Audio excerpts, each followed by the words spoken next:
Hello and welcome to another episode of Living Well. I'm your host, Dr. Mike Cockrell, and I want to thank you so much for joining me here for this episode today. Today we're going to be talking about chronic stress and weight gain.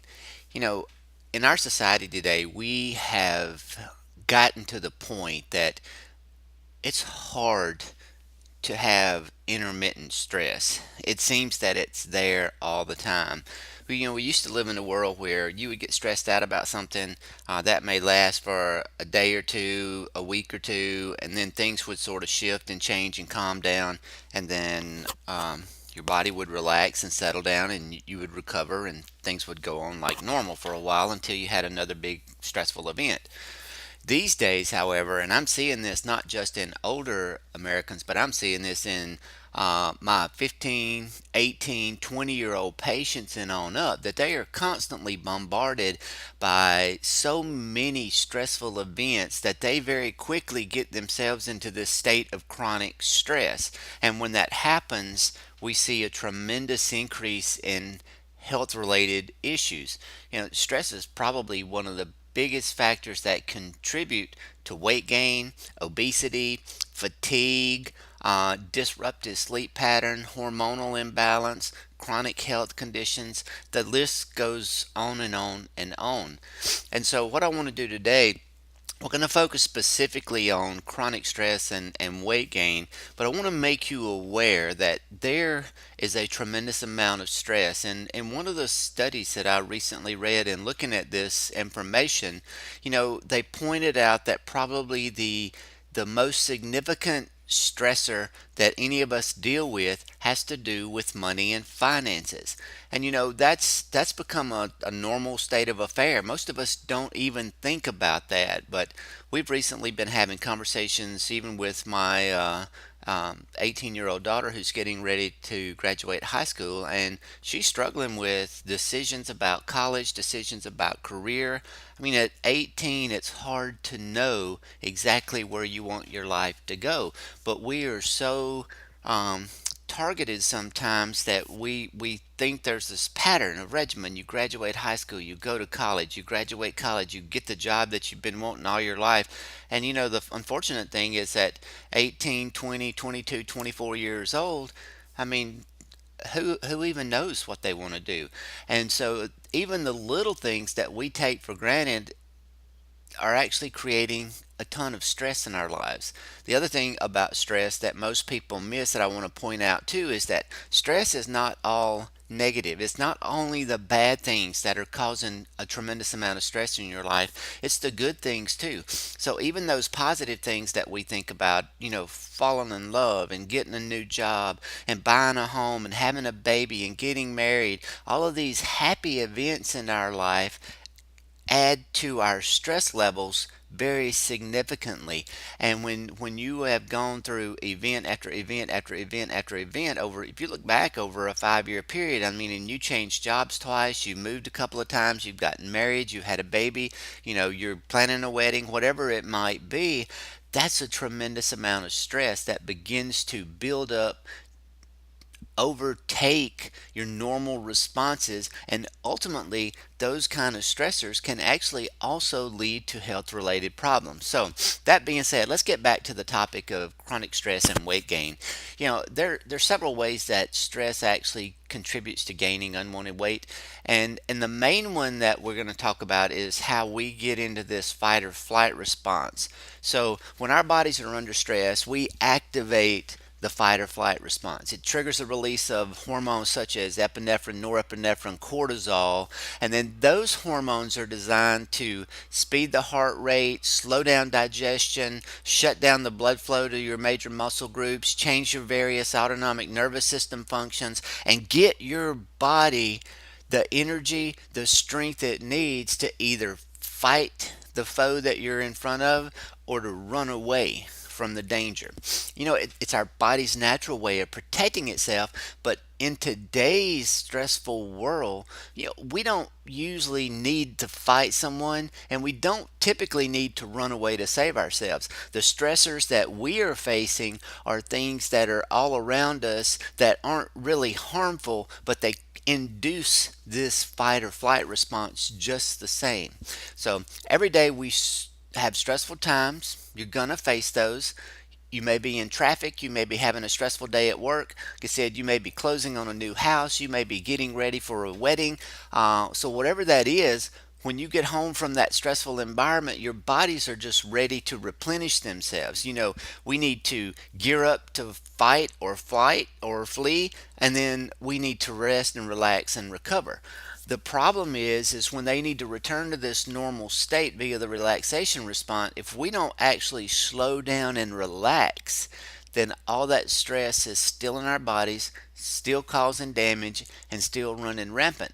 And where I see the problem in this is that we are, even when we come home, we are not really stopping, we're not really slowing down, we're not really taking time to recover because we hit the door running, and then you've been at work all day stressed out. Then you come home and you got a list of 15 projects that need to be done, and you're sitting in front of a TV where there's another emotional show going on that's got your body just in intense and uptight, and we're bombarded from daylight till dawn and even beyond with all of this stimulation.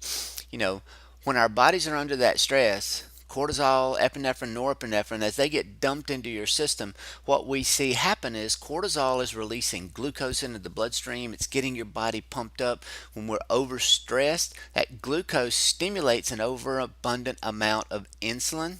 Insulin is part of the endocrine system. It's a hormone that is responsible for two things. One, it helps transport that sugar into a muscle that's ready to burn it for fuel. But if you're not burning it for fuel, then insulin becomes a primary fat storage hormone.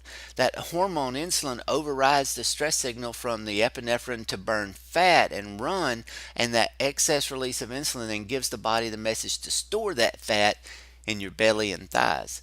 Now, cortisol as a hormone can also contribute in other ways to excess weight gain. It slows your metabolism, it increases your cravings. It's doing those things that it thinks you're going to need to protect your body from harm. So let's look at a few of the things that we're going to see change when we have this chronic stress induced state going on. In respect to our metabolism, when we're under stress, our bodies start to put out the cortisol. It dumps epinephrine, it dumps norepinephrine. These hormones slow metabolism, causing more weight gain than would normally happen, and it makes dieting very difficult sometimes. In respect to cravings, if our bodies are under a lot of stress, we start to crave fattier, saltier, sweeter, sugary foods. Also, because our brain knows it's going to need this rush of fuel in order to get you out of this situation. In our society, what happens as well is we eat and indulge in a ton of processed foods, fast foods, the easy stuff to get to, and those things are not good for us. They're wrecking our system. They're typically less healthy. They lead to increased weight gain because of the increased calorie content and the lack of nutritional value.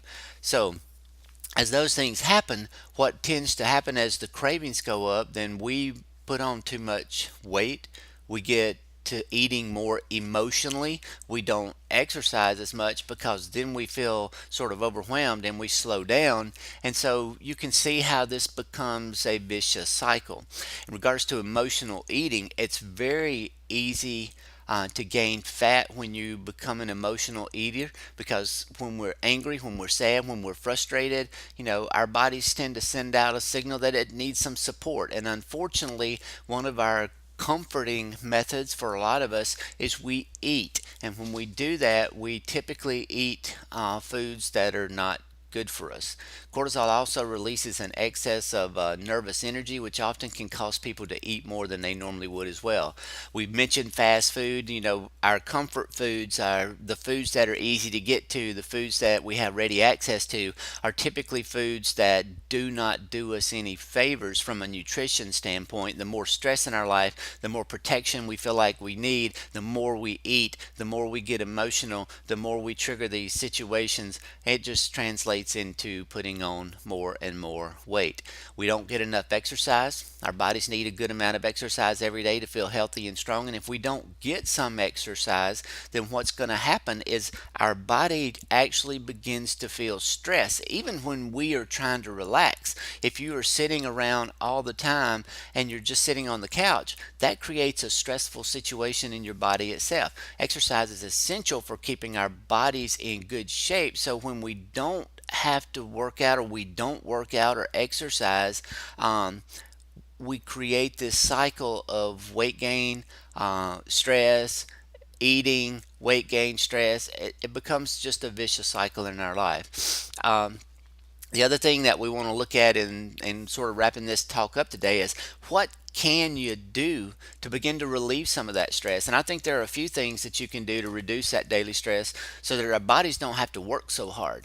And as we begin to take action on these things, you're going to naturally start to see yourself lose more weight. If you can implement any of these things into your daily life, you're going to see that you actually get into this recovery stage so that when you come home stressed out, if you can begin to integrate some of these relaxation strategies, you'll help your body move into a relaxation phase, and that will decrease your stress, and it's going to basically help you relax, recover, and begin to lose that weight that otherwise you're going to be packing on because of the cortisol response. So here's a few things that I recommend you do. Take a hot shower or a hot bath.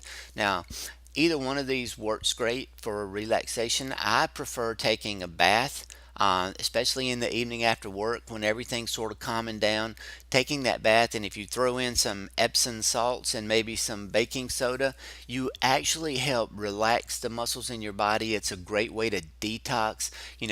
Providing a release of all that built up tension allows you to burn off the excess adrenaline, get your cortisol calmed down, and will help move you into a state of calm relaxation.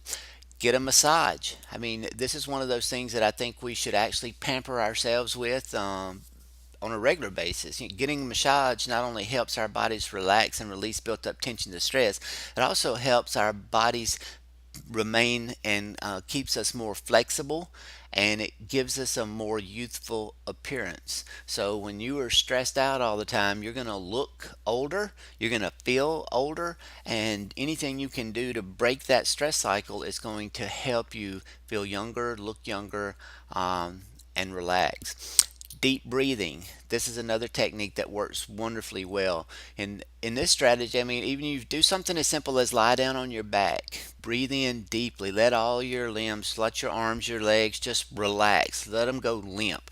While you're lying there, try to imagine all that built up energy just blasting out of you. Shoot it out your fingertips, shoot it out your toes, allow it to burst out the top of your head. Let go of all of it. You can also put on some relaxing music when you're doing this. The key is to breathe deep.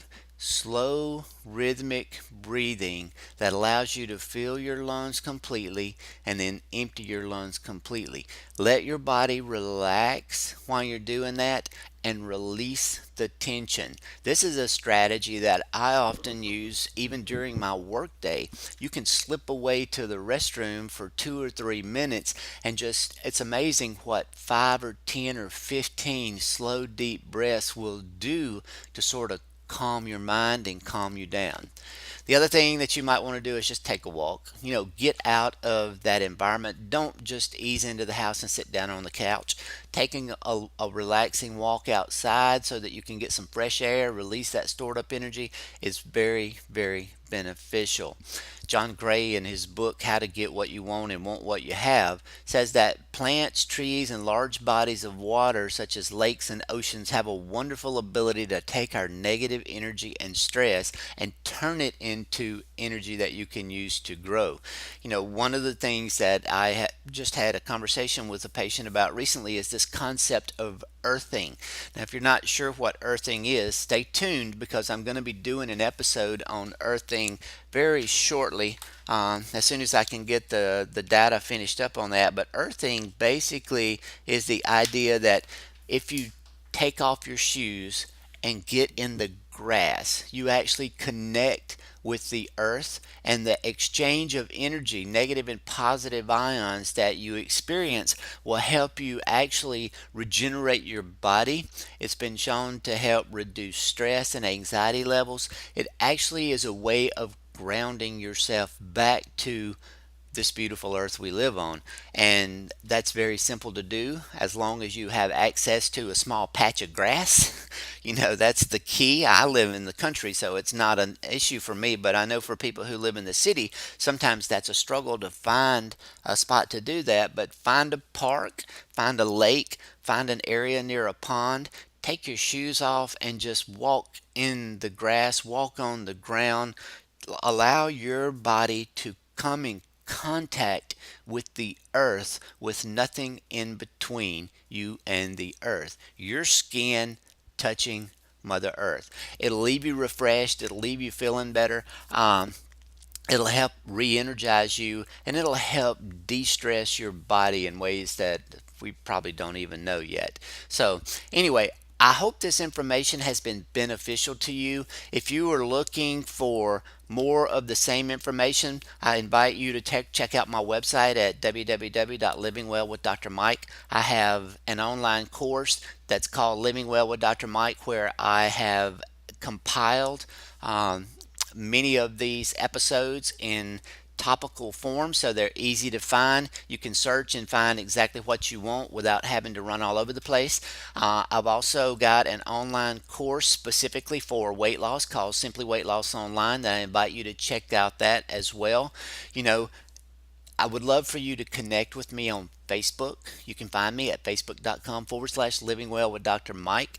The best way for me to address topics that you are interested in is for you to let me know what you're interested in, because I am constantly studying, reading, learning, sharing, and putting this information into a manageable format. And so I would love to know what you think about the content, what you think we should do different. I would love to know where your major struggles are so that I can help create content that may help you answer a question that you're struggling with in your own life. I look forward to connecting with you.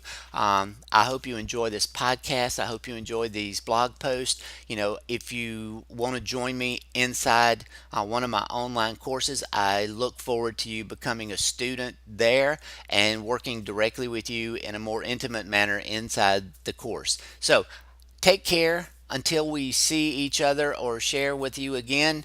Have a great day.